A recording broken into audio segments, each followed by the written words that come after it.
Things to do number 78. Finish the kids' play set. Number 79. Take out the trash. Number 80. Number 80. Start a YouTube channel.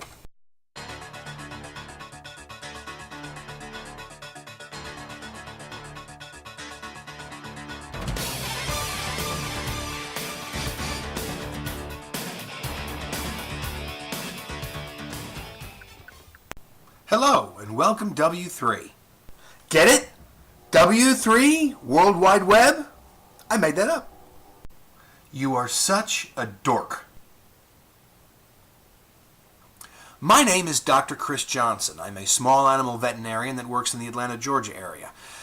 For the first 10 years of my career, I worked in emergency. And if there's one thing an emergency clinician really has to do, above all others, is to be able to explain a medical problem. Remember, when people come to an emergency clinic, they're very stressed. It's 2 o'clock in the morning, it's a Sunday, and their animal's very, very sick. And they have to be able to understand why the veterinarian needs to run the tests he needs to run, needs to do the treatment he needs to do. It's an ability that a veterinarian has to have in an emergency, and it's one that I came very good at. Not that I'm tooting my own horn.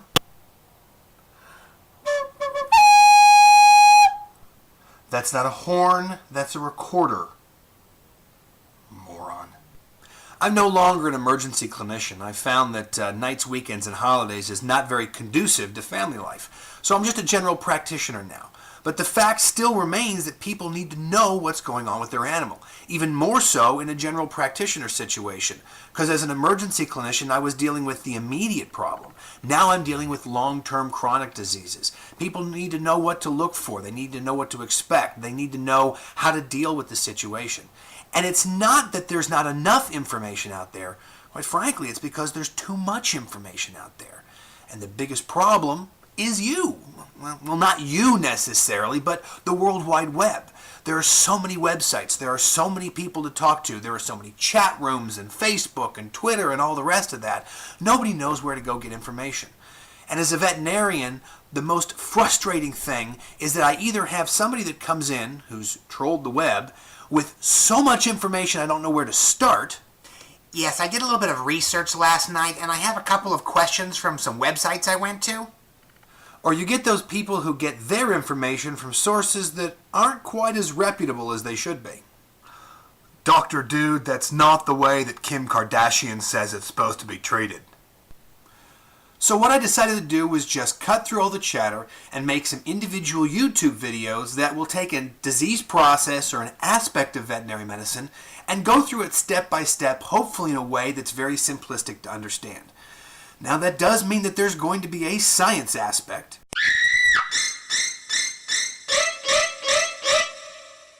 But I'll do my best to keep it as simplistic and short as possible. The other thing I have to say is that every veterinarian has their own individual way of dealing with a medical problem, and although the basis of dealing with it is probably the same, depending on where you went to school or who you learned from, it's going to be different. And one thing that I've noticed is that if you put 2 vets in a room and ask them a question, you're going to get 6 different answers. The answer is black. No, the answer is white. No, it's green, gentlemen. It's yellow, idiot. Please, please, it's plaid. So while I'm going to make sure that I strive to give you good, solid medical advice and information, you're going to find out that I have my own likes, my own dislikes, and my own prejudices. Chihuahuas. What does it always have to be Chihuahuas? Now, your regular veterinarian still needs to make the final decision. But if I can give you a basis of information to build off of, well, then I feel that I've done a good job. But more than that, I just want to have fun. Yay! Oh, crap, I gotta clean this up now. And because it's my nature, be a little silly in the process.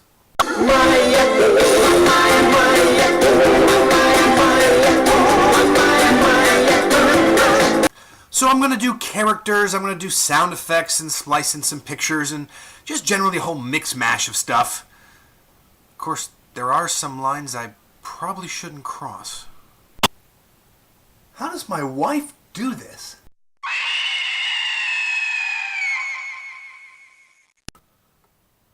My eyes! My eyes! There goes any chance for political office you had. So before I wrap up this first introductory video, a couple of housekeeping things I need to talk about. First of all, I'm not sponsored. I'm doing this on my own. There's no money changing hands. I don't have any major corporations coming in to do anything like that. So because of that, the production quality is probably not going to be great for a while until I at least maybe get a video camera. Right now I'm doing this on a little webcam that my parents got me so that my kids can Skype them. So I will apologize for any focus problems that might pop up. I see blurry people. I also have to send props out to this website, jcut.com. I found it online for free, and it's been really helpful in editing these videos together.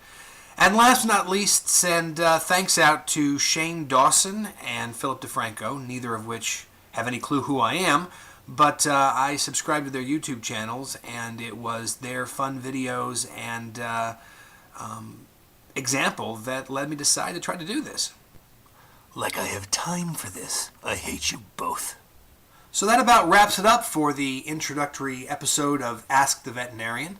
If you have any questions or comments or suggestions for things that you'd like me to do in the future, please leave it below in the question and comment section. It'll probably be a couple of weeks before I get the first full video up. I need to get through the holidays and get my kids back to school, so I have some time to work on that. So, I will leave you with the immortal words of Mark Twain, who said, outside of a dog, a book is man's best friend. Inside of a dog, of course, it's too dark to read.